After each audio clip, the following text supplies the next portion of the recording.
నమస్తే రమగారు. నమస్తే జయ. రమగారు, దేవి నవరాత్రులు మొదలైన తర్వాత అమ్మవారికి ప్రతిరోజు ఒక అలంకరణ ఉంటుంది. వాటితో పాటు నైవేద్యం కూడా ఏ రోజుకు ఆ రోజు ప్రత్యేకించి నైవేద్యాలు చేసుకుంటాం కదా. ఈ నైవేద్యాల గురించి, ఎలాంటి నైవేద్యాలు పెట్టుకోవాలి, ఏ రోజు ఎలా చేసుకోవాలి, ఈ విధానం గురించి ఒక్కసారి డిస్కస్ చేద్దామండి. మామూలుగా మనం అమ్మవారి పూజ అనగానే లలితా సహస్రనామాన్ని ఫాలో అవుతాం. అవును, లలితా సహస్రంలో ప్రత్యేకంగా కొన్ని నామాలు, అమ్మవారి నామాల్లోనే ప్రత్యేకంగా ఆవిడకి ఇష్టమైన ఆహారాన్ని గురించి చెప్పేస్తారు. అందులో పాయసాన్న ప్రియ అని చెప్తారు. తర్వాత స్నిగ్ధౌదనాసక్త హృదయ అంటారు. తర్వాత ఏమో ముద్గౌదనాసక్త చిత్త అంటారు. దాంతోపాటు ఇంకా ఉన్నాయి పేర్లు. దధ్యన్నాసక్త హృదయ, ఎన్ని పదార్థాలు ఉన్నాయి చూడు. హరిద్రాన్నైక రసిక, ఇట్లా వరుసగా పేర్లు చెప్తారు. మనకి లలితలోనే చెప్పేస్తారు. లలితలోనే నామాలు అమ్మవారి. పాయసాన్న ప్రియ త్వక్త పశులోక భయంకరి, అదే మొట్టమొదట పాయసాన్నంతో ఆమెకి ఇష్టమైన ఆహారాలు చెప్పుకొస్తారనమాట. ఇవి మనం వరుసగా మనం చేసుకునే పదార్థాలు ఏమిటి? పాయసము, హరిద్రాన్నము అంటే పసుపు పచ్చటి అన్నం, పులిహోర. ముద్గౌదనం అంటే మనం కట్టి పొంగలి, పెసలు వేసి ఉండేది. స్నిగ్ధౌదనం అంటే ఏమో నెయ్యి వేసిన అన్నం. అన్నంలో నెయ్యి వేసి కొద్దిగా పంచదార చిలకరించి పెడతారు.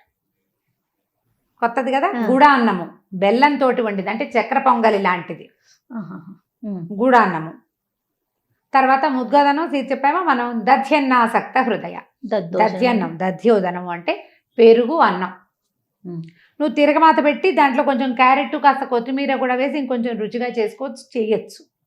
ఇవి కాకుండా సర్వౌదన ప్రీత చిత్త అని చెప్తారు. అన్ని రకాల ఔదనాలు, అన్నాలు అమ్మకి ఇష్టం.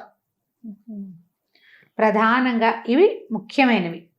ఎంత కాదన్నా తేలిగ్గా చేస్తాం. పులగం వండుతారు సాధారణంగా. పులగం అంటే ఒక గుప్పెడు బియ్యంలో ఒక అంత పెసరపప్పు వేసి, ఒక్క చిటికెడు ఉప్పు, చిటికెడు పసుపు వేసి వండుతారు.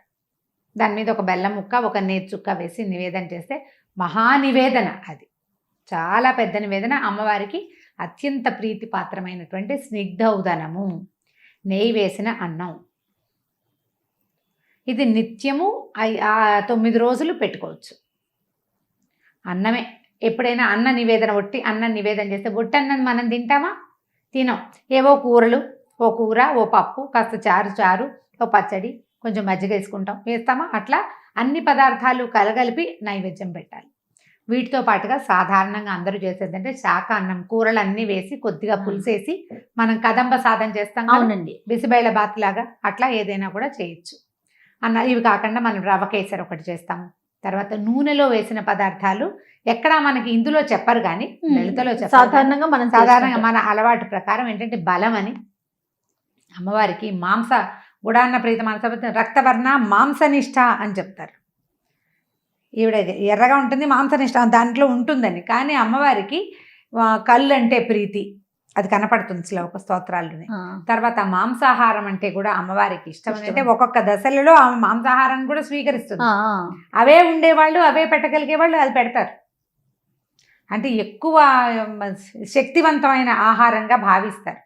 దాన్ని ఏం చేస్తారంటే మినుము దాంతో సమానమని మినుములు పెట్టాలనుకుంటాం. మినుములతోటి అన్నం వండి పెట్టారు కాబట్టి మినుముతో గారెలు చేసి పెడతాం. మినుముతో గారెలు చేస్తాం. అక్కడి నుంచి భూదేవితో సమానమైనటువంటి బూరెల్ని చేసి పెడతాం. భూమి మీద ఏముంటుంది? కొంతేమో నీరు, కొంత భూమి ఉంటుంది. భూమిలో అంతా అదే కదా, సగం భూమి, కొంత అది 70% నీరును, మిగిలిందేమో మట్టి ఉంది. అట్లా ఒక ఒక తీపి పదార్థము, దాని చుట్టూతో ఇంకొక కవర్తో వేసింది. భూగోళానికి సమానమైంది బూరె. అందుకని అది పెడతాం. గారెలు, బూరెలు. మనం కేసరి చేసుకుంటాం. ప్రాంతాలని బట్టి ఇవన్నీ మారుతాయి జయ. కొన్ని చోట్ల మనమేమో బొంబాయి రవ్వతో కేసరి చేస్తాం, రవ్వ కేసరి. గోధుమ రవ్వతో కేసరి చేసే వాళ్ళు కూడా విరివిగానే కనిపిస్తారు. మళ్ళీ ఈ బూరెల్లో కూడా మనం శనగపప్పు బూరెలు చేస్తాం, కందిపప్పు బూరెలు, తర్వాత ఏమో పెసరపప్పు బూరెలు, బొబ్బరి పప్పుతో బూరెలు చేసే విధానం కూడా ఉంది. వీటితో పాటుగా మన ఊళ్ళల్లో మనం విరివిగా వండుకునే పాతకాలం నుంచి వండుతున్నటువంటి పదార్థాలను కూడా అమ్మవారికి నివేదన చేసుకోవచ్చు. అన్నం మెయిన్. ఏ రకమైన అన్నమైనా వీటిలలో ఈ 6-7 చెప్పాం కదా, వీటిలలో ఏ రకమైన అన్నాన్ని ఆఖరికి నెయ్యి వేసి ఉట్టి అన్నంలో కొంచెం కొట్టని పంచదార పంచదార పెట్టినా కూడా పెట్టినా చాలా కూడా, అమ్మకి నైవేద్యం. అలా కూడా పెట్టుకోవచ్చు. అది కూడా పెట్టచ్చు, ఆవిడకి అది కూడా ఇష్టమే. వీటితో పాటుగా మనం పళ్ళు, పాలు, తర్వాత ఏమో వడపప్పు, పానకము, కొబ్బరికాయలు, అన్ని రకాల పళ్ళు, ఏవైనా ఎండు ఖర్జూరాలు లాంటివి, ఎండిన పళ్ళు, డ్రై ఫ్రూట్స్, అవన్నీ కూడా నివేదన చేసుకోవచ్చు. పంచదార పానకమా బెల్లం పానకమా అని అనుమానాలు. మన ఇళ్లలో ఏది అలవాటు ఉంటే అది ఎలాగైనా పెట్టచ్చు. పంచదార పానకం పెడతాం, పటిక బెల్లం పానకం పెడతారు, బెల్లం పానకం పెడతాం. బూరెల్లో పాయసంలో కూడా పంచదార వాడే అలవాటు ఉంటే పంచదార, బెల్లం అంటే బెల్లం. బెల్లం. హరిద్రాన్నయ్యకి రచక అని చెప్తారు. అమ్మవారికి పులిహోర ఇష్టం అంటే చింతపండు పులిహోర అని శాస్త్రం లేదు. ఆవిడకి పసుపచ్చటి అన్నం ఇష్టం. ఆ పసుపచ్చ అన్నంలో నువ్వు చింతపండు వేయి, నిమ్మకాయ వేయి, మామిడికాయ వేయి, దెబ్బకాయ వేయి, నారింజకాయ వేయి, ఏదైనా వేయి, అందులో ఆవు పెట్టు పెట్టకపో, పులిహోర ప్రధానం. పసుపు రంగు అన్నం అట్లా కనపడితే ఆవిడకి ఇష్టంగా ఉంటుంది. చక్కగా వండుకోవటం, పెట్టడమే. ఏదైనా పెట్టచ్చు, ఏదైనా చేయొచ్చు. మనం వంట వండుకోగలిగి చేసుకోగలిగితే చేయటం. సాధారణంగా ఏంటంటే కొంచెం సేమియాలు, సగ్గుబియ్యము ప్రసాదాలకి కొద్దిగా తక్కువ వాడుకుంటారు, తయారు చేయబడిన వస్తువుగా భావిస్తారు. అలవాటు ఉంటే అది కూడా పెట్టచ్చు. కొన్ని దేవాలయాల్లో కూడా సేమియాలు, సగ్గుబియ్యాలు పెడతారు, నార్త్ ఇండియా అంతా. వాళ్ళకి తప్పులేదు. మన దగ్గర అట్లా బ్రాహ్మణుల్లోనే ఈ నియమం ఎక్కువగా ఉంటుంది, మిగిలిన వాళ్ళకి ఆ నియమం ఏమీ లేదు. మీకు ఏది అలవాటు ఉంటే అది, భక్తి ప్రధానం. ఏది కుదిరితే అది. నేను ఒకసారి ఏదో ఎక్కడికి వెళ్ళామో మర్చిపోయాను. నేను ఒక ప్లేస్కి వెళ్తే మసాలాలు లేని బిర్యానీ ఉంది అమ్మవారి నైవేద్యం. ఉల్లిపాయలు లేవు, వెల్లుల్లి లేదు. ఇవి వేశారు, ఏవి మన దాల్చిన చెక్క, లవంగాలు అన్నీ వేశారు. ఉల్లిపాయ వెల్లుల్లిపాయ వేయలేదు. గుమగుమలాడుతోంది అన్నం. అది నివేదన చేశారు. మిరియాలు, దాల్చిన చెక్క, లవంగాలు, ఏలక్కాయలు అవి వేసి కూరగాయలు అన్నీ వేసి బియ్యం పోసేసి నీళ్ళు పోసేశారు. ఉల్లిపాయ లేదు, వెల్లుల్లిపాయ లేదు లేకుండా. పుదీనా వేసి, మనం రకరకాల అన్నాలు చేసుకుంటాం. పుదీనా ప్రాంతాలను బట్టి రమ్మగారు, అలవాట్లను బట్టి ప్రాంతాలను బట్టి మారుతూ ఉంటాయి కదా. వాంగి బాత్ అవి చేస్తారు కదా, అవి కూడా పెడతారు. ఉల్లిపాయలు లేకుండా పెడతారు. కొన్ని చోట్ల ఉల్లిపాయలు కూడా ఆ నియమం కూడా ఉండదు. అయితే మన ప్రాంతాల్లో ఏంటంటే అమ్మవారికి నివేదనలు అనగానే వెల్లుల్లి ఆ రోజు మనం ఇళ్లలో వాడకుండా అట్లా ఉంటాం. వాటిని వర్జించాలనే భావం ఉంటుంది మనకి. ఆ వర్జించేసి మిగిలినవి ఏవైనా పెట్టుకోవచ్చు. ప్రధానంగా నిత్యము కొంచెం అన్నం నివేదన చేయటం చాలా విశేషమైనది. అన్నంలో మీరు పప్పు కూర ఏమైనా వండుకుంటే అవి పెట్టచ్చు.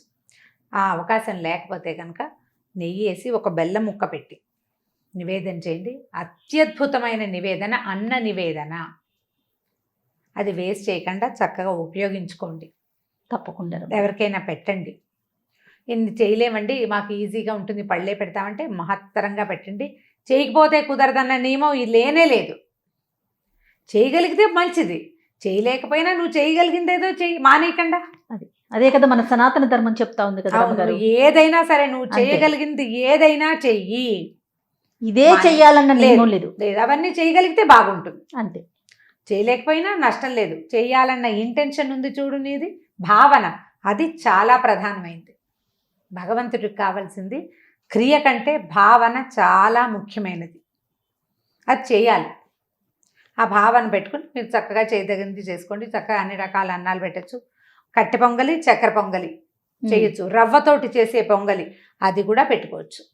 అది కూడా పెడతారు దేవాలయాల్లో. శనగలు పెడతారు నివేదనలకి, అటుకులు పెడతారు కొన్ని చోట్ల, రకరకాలు కదా. అల్లం వేసిన గారెలు, తర్వాత ఏమో అల్లం లేకుండా ఒట్టిగా వేసిన గారెలు, తీపి గారెలు, తీయటి బూందీ, శనగ పిండితో చేసిన బూందీ, లడ్డూలు శనగపిండితో చేసినవి. ప్రాంతాలను బట్టి మారితే ఏవి ఓపుకుంటే అవి ప్రతిరోజు నిత్యము ఆరాధన, నమస్కారం చేసుకోవటం, ఏదైనా చదువుకోవటం. ఆ సమయానికి అమ్మవారి దగ్గర సన్నిధిలో చక్కగా కూర్చోవటం, స్థిమితంగా కూర్చుని మీకు చేతనైన నైవేద్యం పెట్టుకోండి. ఏది చేసినా పర్వాలేదు. తప్పకుండా రమ్మగారు. నమస్తే. నమస్తే.